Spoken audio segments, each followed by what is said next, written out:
Welcome back to Capitol tonight. Yes, it is early. The next gubernatorial election isn't until November of next year, 2026. That said, Lieutenant Governor and former Congressman Antonio Delgado remains the only Democrat to publicly announce he's challenging sitting Governor Kathy Hochul. While he has not been around the state capitol much, he has been traveling around the state to drum up support, and tonight he joins us on the show. It's great to see you. Thanks for having me. So good to be with you. Where have you been and who have you been talking to? All over the state. I was just out in the Finger Lakes not too long ago, connecting with folks on the ground there, individuals who are concerned about their environment, about protecting water quality, individuals who run small businesses, who are thinking about ways to sustain themselves economically, folks who are deeply concerned about the immigration enforcement coming at the federal level, the healthcare increase in premiums that are happening to our small businesses. So having a good time, but also understanding that the situation that we're in right now is a very concerning one for New Yorkers. Yeah. Very, very concerning. So I want to talk a little bit about your campaign. As of the last Siena poll, you are about 35 points behind Hochul, and 61% of New Yorkers don't know you. What is your path to victory in this race, both in the near term and, in 2026? Well, the pathway is to continue to engage people directly on the ground and talk about the issues that I know they deeply care about. The folks are very tired of the status quo. It is broken. They understand that absent change, absent meaningful transformational change, that speaks to increasing healthcare costs, that speaks to a lack of affordable housing, that speaks to no universal childcare, that speaks to growing economic inequality. Absent real solutions that address these things, the status quo will be allowed to persist. And everywhere I've traveled across the state, whether it's downstate, whether it's up the North Country, out to Syracuse or Buffalo, people are talking about these issues and these concerns. Even at the state fair recently in Syracuse, people are talking about these issues and understanding that they're looking for solutions. And the more that I get out there, the more that I engage, the more that I talk to folks on the ground, and we have a long road here, the more people I understand are hungry. They are deeply hungry for something more, and they deserve more. They truly do. So there is a sort of a hurdle that you have to get over that I think Christine Quinn may have crystallized in what she told Politico. She said that it galls her, that's her word, that you had an opportunity to serve and accomplish things as LG, but squandered that in an effort to take on the first woman governor. I'd love you to respond to that criticism. I certainly tried very hard to figure out how to engage in a thoughtful manner with the governor. When I came into this position, into this role, it was our mutual understanding that I'd be a thought partner and that together we would collaborate and build. Unfortunately, that never transpired. And I've always tried to be all that I can be in terms of being an independent voice for New Yorkers, elevating the issues that I think New Yorkers care deeply about. And despite a willingness to want to engage on that in that fashion, at every turn, I felt and faced obstacles. When it came time to actually try to voice independent voice and try to engage on these issues, it became clear to me that there was going to be a consistent attempt to literally undermine my capacity to serve as lieutenant governor. My staffing gutted by the governor, my offices gutted by the governor, all for political retribution. I'm an independently elected official. The people are counting on me to bring accountability to state government. And I think all of us should be deeply concerned about a scenario where folks in official roles are leveraging that official power to undermine the voice of the people. I came into this with good faith, and at the end of the day, as Lieutenant Governor, I will continue to serve the people of New York and bring accountability to state government. Would you, it's not likely that you would need to vote on a tie in the Senate, considering the Democratic majority, but would you come back to Albany and do that job if you were required to? Well, Susan, I am still Lieutenant Governor of New York. Just checking. I very much take full responsibility. The point that I'm making isn't that I'm not serving as Lieutenant Governor. The point that I'm making is that the job has just been made a bit more difficult. You were squeezed out. Challenging. Right. At the expense at the expense of New Yorkers. And the notion that we would allow that dynamic to be normalized while at the same time looking at someone like President Trump and being uberly critical of the manner in which he leverages his official power for political gain. I think there's a level of inconsistency there that we should reckon with. And I think it's also reflective of the manner in which power can be self-corrupting across the political divide. Very interesting. We are speaking with Lieutenant Governor Antonio Delgado. He is still Lieutenant Governor. Coming up, we're going to discuss energy policy and those transmission lines that are in the news. Stay with us.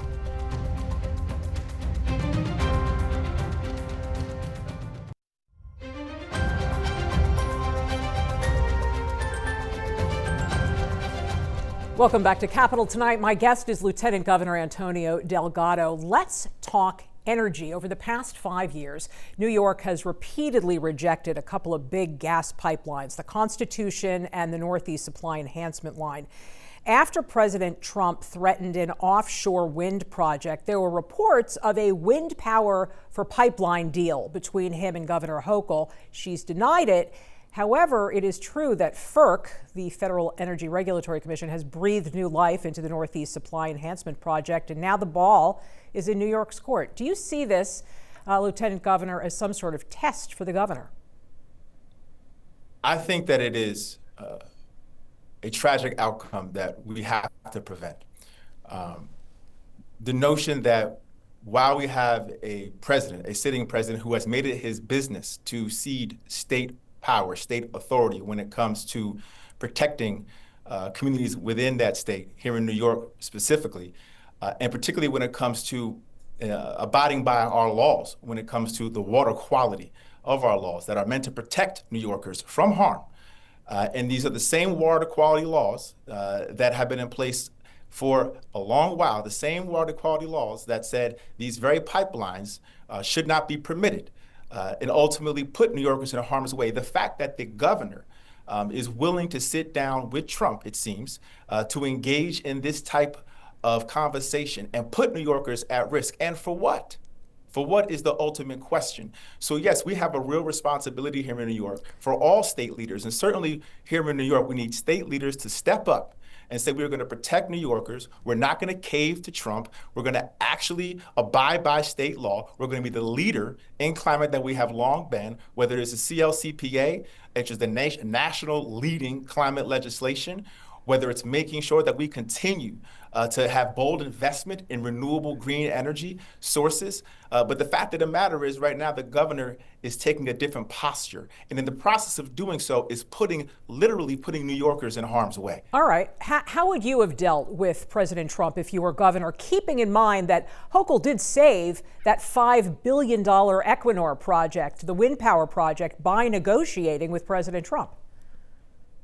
So just to be clear, it sounds like you're acknowledging that there was some level of negotiation. And I think the fact that there's a level of I don't know if there was a level of negotiation. Okay, I'm just saying that's what. Go ahead. Right. So let's assume, though, that there's some type of conversation that is happening where it is being held at the expense of New Yorkers.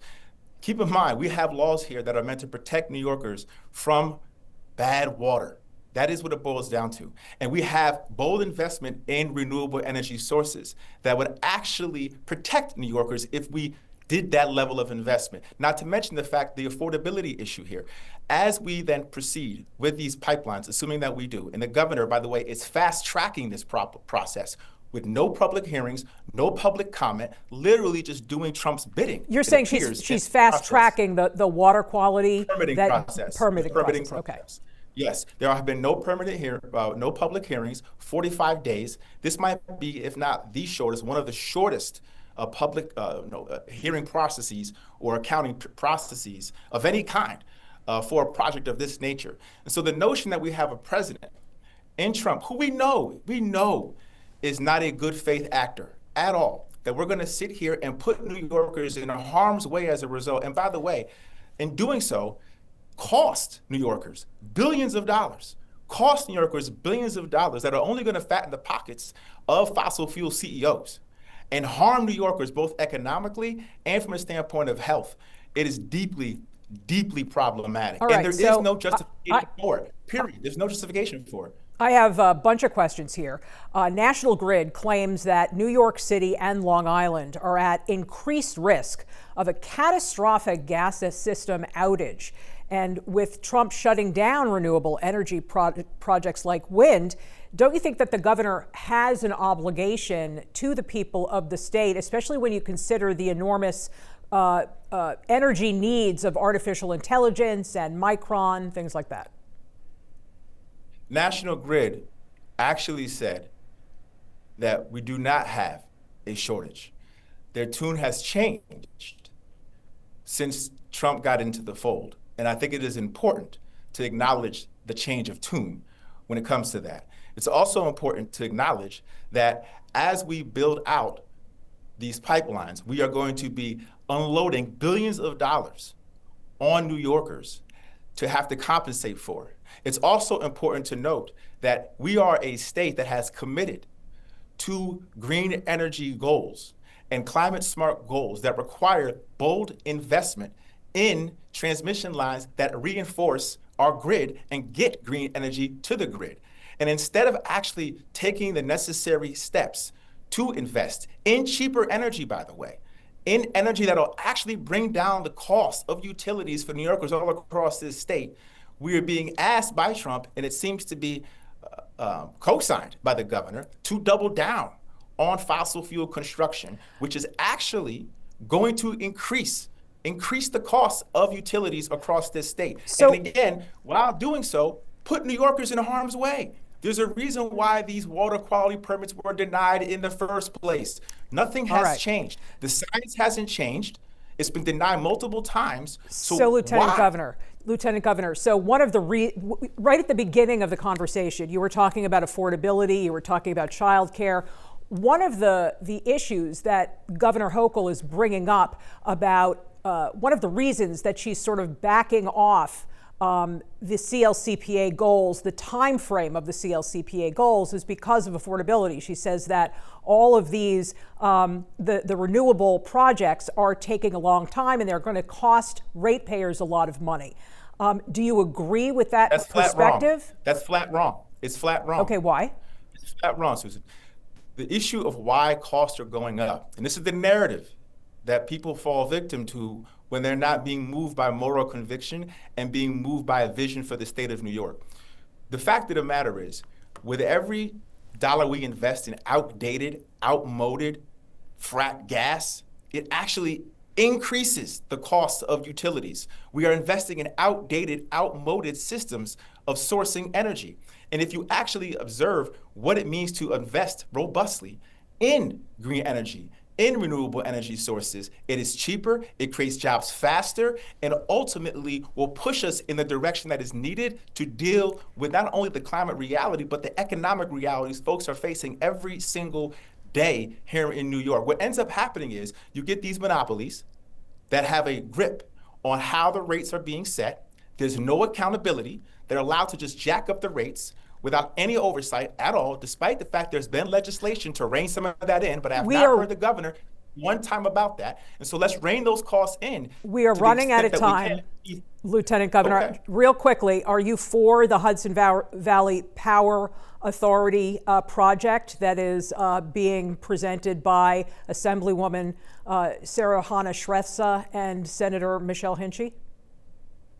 I think that is exactly the step in the right direction. I think that we have to be in a position where we are pulling more and more authority under an umbrella to hold these monopolies to account.